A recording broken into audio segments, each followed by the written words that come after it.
For character pieces like this, I like to start with the face. To me, it's the soul of the character. Getting that face just right really sets the tone for the piece to me. And I also like working from the middle and working my way out. I've heard differing opinions from other people that work on glass. Some people say you should always start on the outside and work your way in.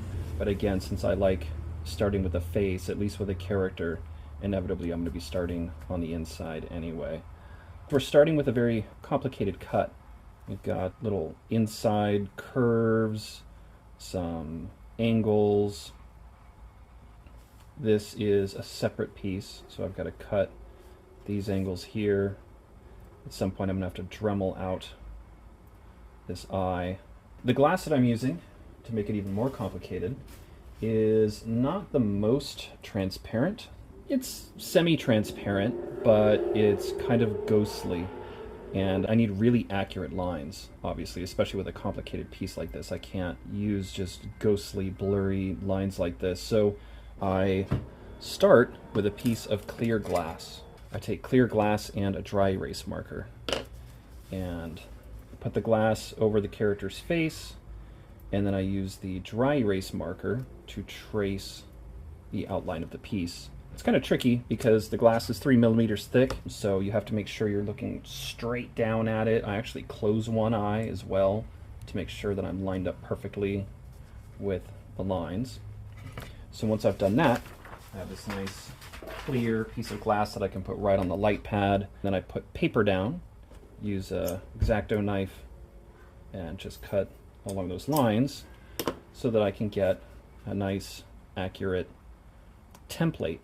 So now that I have a template with this glass that's somewhat opaque, I can just lay that directly on top of the glass and just trace the outline.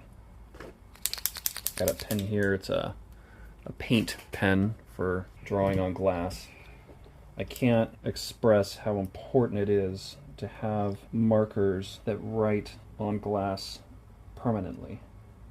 When I first started, I was using quote-unquote permanent markers, which are great for most things, not so much for glass. The grinders that we use are wet grinders. They use water, and between the water splashing over the glass and the friction and vibration from the grinder, I would just see my lines just wash away. And that's no fun. You're just immediately losing accuracy as soon as you get to grinding, which is the main part of capturing accuracy. So I found these pens. These work a lot better. They're paint. This one is my favorite. It's gold, which is nice because it works on light and dark colors, and that reflectiveness can kind of help me see the line a little bit better. It does bleed under the paper a little bit. This time I was pretty lucky, only a couple little line bleeds. It looks like I got a pretty clear representation of that shape. So I'm going to get some oil on my glass cutter. I've got a little sponge in here with some cutting oil. First thing we do is cut out a large piece that contains this shape, just so we have something a little easier to work with. Somebody told me that when you're working with glass, you can estimate that you're gonna lose about 20% of your glass to scrap. I found that to be pretty accurate. The more you try to conserve glass and try to cut as closely as you can when you're working with a big piece, the more you're gonna end up just ruining what you're trying to do.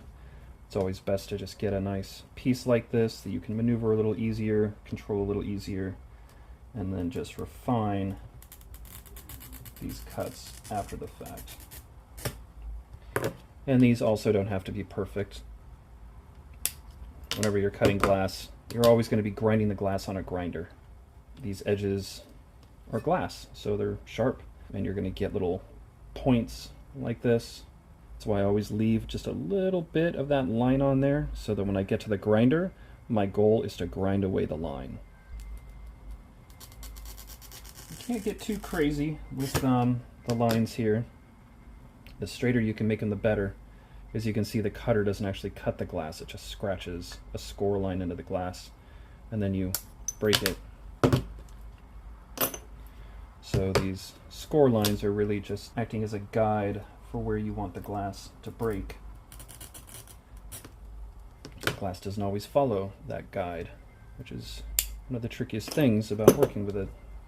What I can't do is I can't cut this piece and just break it out. If you have a score line that comes to a point like this, when you try to break it out, it's just going to break this whole chunk off. So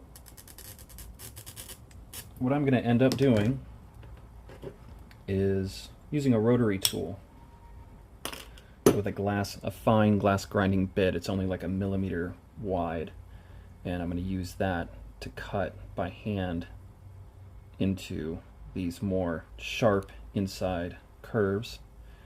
Hopefully try to get that as accurate as I can.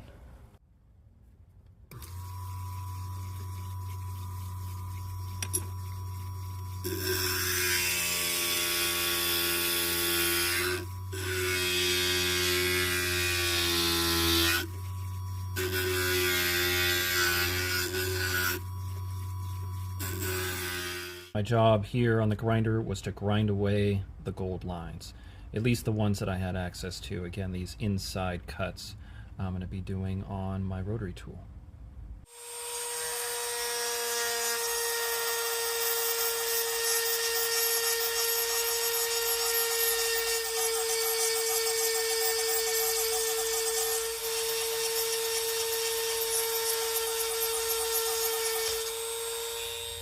So that's my trick for getting these smaller, more intricate cuts. It's just using a rotary tool with a really thin diamond tip. This is a rounded tip, so when I'm trying to get a sharp angle like this, it can only be so sharp because the tip is rounded. The part of this tip that is not rounded is the very tip. So what I can do, I can come at it this way and use the tip of that to kind of grind out a nice sharp angle and really finish that off.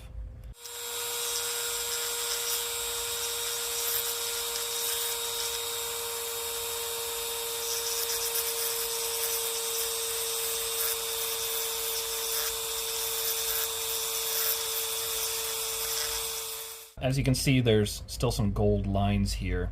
This is just kind of a rough cut. I'm going to come in with another drill bit, one that's a little wider, has more surface area on it, so that you can smooth out some of those bumps and ridges that I get when I'm using a fine tipped bit.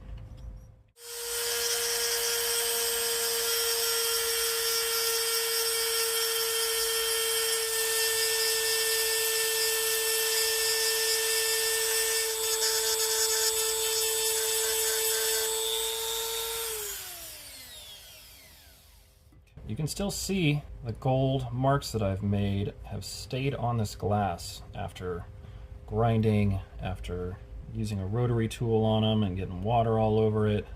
That's what I really like about that gold marker. Because if you're doing something like this and those marks start to just wash off, you're just doing guesswork at that point. I still have my template that I can compare this to. And that is pretty spot on. If you'd like to commission a piece, message us through our Etsy store at the web address in the description below. Be sure to like and subscribe, and visit us at our website at jupiter-glass.com.